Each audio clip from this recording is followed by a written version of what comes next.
नर्मदे हाट ये महेश्वर मध्य प्रदेश चट्टानों के बीच से निकलती हुई हजारों सहस्र धारा के नाम से प्रसिद्ध ये जगह, जहाँ पे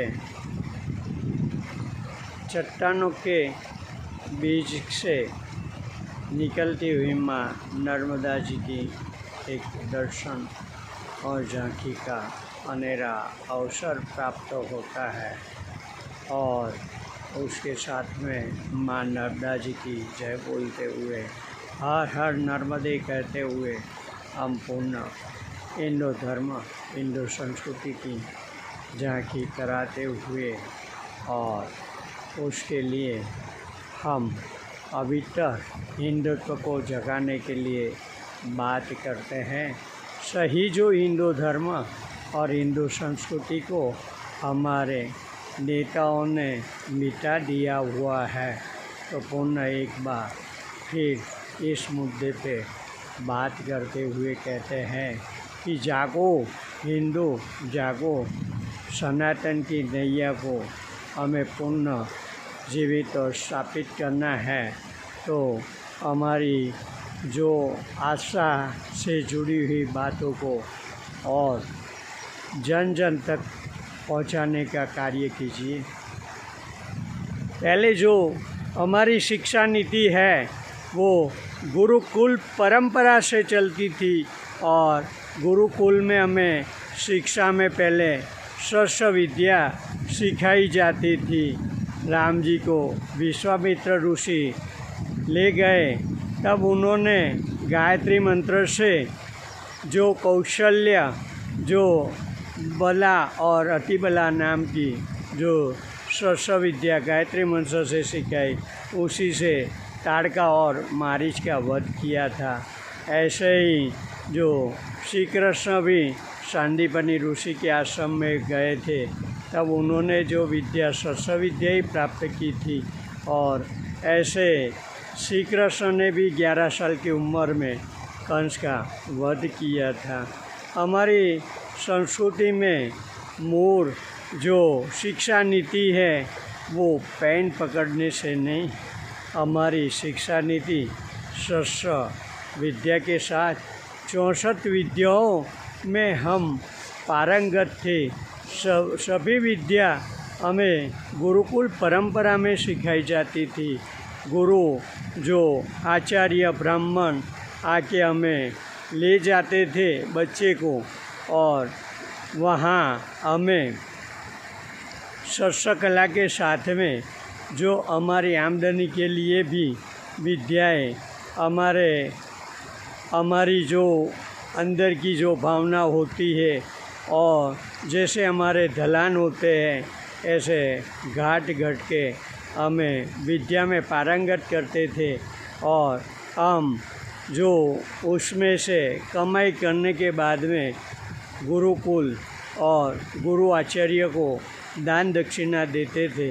यानी शिक्षा का जो भार अभी जो नेताओं ने हमारे ऊपर डाल दिया वो नहीं होता। हमारी शिक्षा नीति की वजह से महंगाई, भ्रष्टाचार और सही दिशा हमें नहीं मिल पा रही। पूरे विश्व को जो अंग्रेज़ों ने बोई शिक्षा नीति की वजह से आज जो झेलना पड़ रहा है, जो महंगाई, भ्रष्टाचार और उसके अलावा कुछ भी नहीं मिलता, मानव धर्म का आनंद उस विद्या और परंपरा से, आज की शिक्षा नीति से हुआ है। तो पूर्ण हम गुरुकुल शिक्षा नीति की बात करते हैं। और ऐसे ही देखें तो हमारे जो जीवन शैली के अंदर पहले पेट में पलते थे, तब ब्याह हो जाते थे, 12 से 15 साल में कमाई करने लग जाते थे, 12 से 15 साल में आप बाप भी बन जाते थे। ऐसे ही 25 से 30 साल में आपका लड़का भी बाप बन जाता था, आप दादा बन जाते थे, और आपका बच्चा भी कमाई करने लग जाता थे।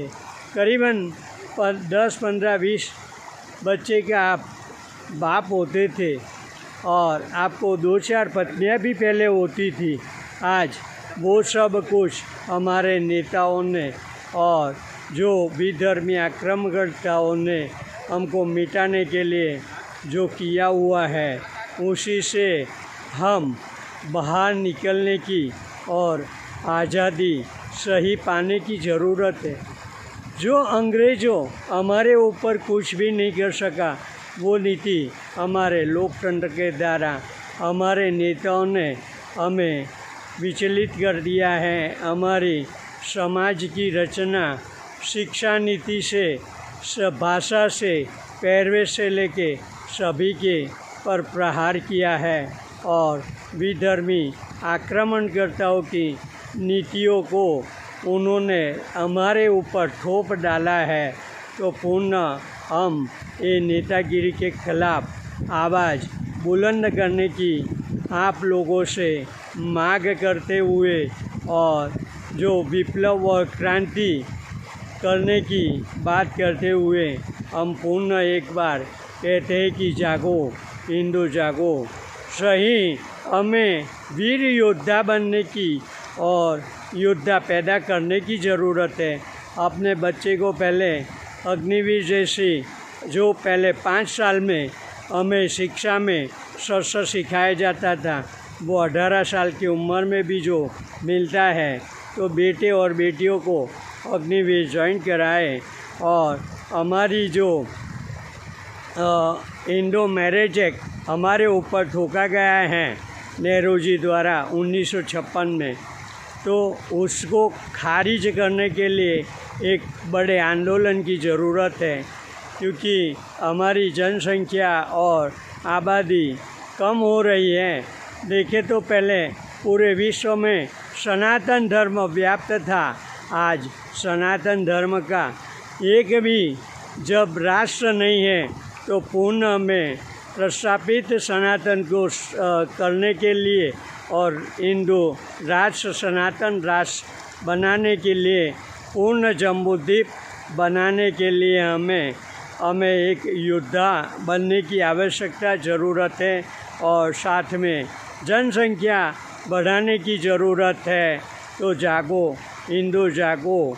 और आप देखो तो आपका जो हक है वो सब मानव धर्म का, मानवता का छीन लिया गया हुआ है। जो पहले 12 साल में बाप बनते थे, 2-4 पत्नियां कर सकते थे, तो ये सारी चीज़ें आपसे छीन ली गई हैं। जो बच्चे को मेंटली सेक्सुअल हैरेसमेंट की ओर ये ले जाता है, तो हमें उसी से बचने के लिए हमारी पूर्ण जो सामाजिक मानवता की जीवन शैली को प्रस्थापित करने की ज़रूरत है। और इस के साथ में मेरी वाणी को यहाँ विश्राम देता हूँ। हर हर नर्मदे हर।